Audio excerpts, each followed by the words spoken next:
ګرانه وروره تا به هم دا وخت تیر کړی وي چې هره دروازه دې وټکول خو خلاصه نه شوه هر چا ته دې لاس وغځوه خو چا دې لاسنیوی ونه کړ دعاوې دې ډېرې کړي خو ځواب نه و داسې وخت راځي چې انسان نور هیڅ نه لري نه وس نه امید نه څوک چې یې تکیه شي خو هلته همهغه ځای کې الله درته وایي اوس زما وار دی ځکه الله جل جلاله غواړي ته له هر چا نه خلاص شې تر څو یوازې تکیه په الله جل جلاله وي الله جل جلاله ډېر مهربانه دی خو هغه پوهیږي چې تر څو ته خلک نه پرېږدې ته به هغه ته رښتینې رجوع ونه کړې نو کله چې ته له دنیا نه مایوسه شې الله درته وایي اوس ته زما بنده یې اوس زما مرسته در سره ده ته چې نور له هر څه ناامیده شې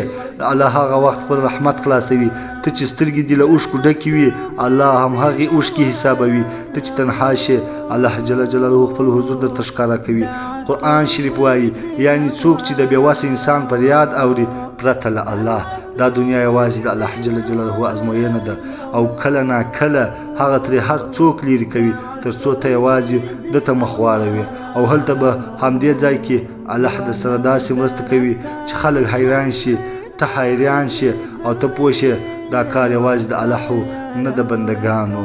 دا ویډیو د هغه انسان ته چې نوره تمه نه لري هغه ته چې د دردونو له منځ فریاد نشي کولی خو زړه یې هره شپه د الله حضور ته رنګېږي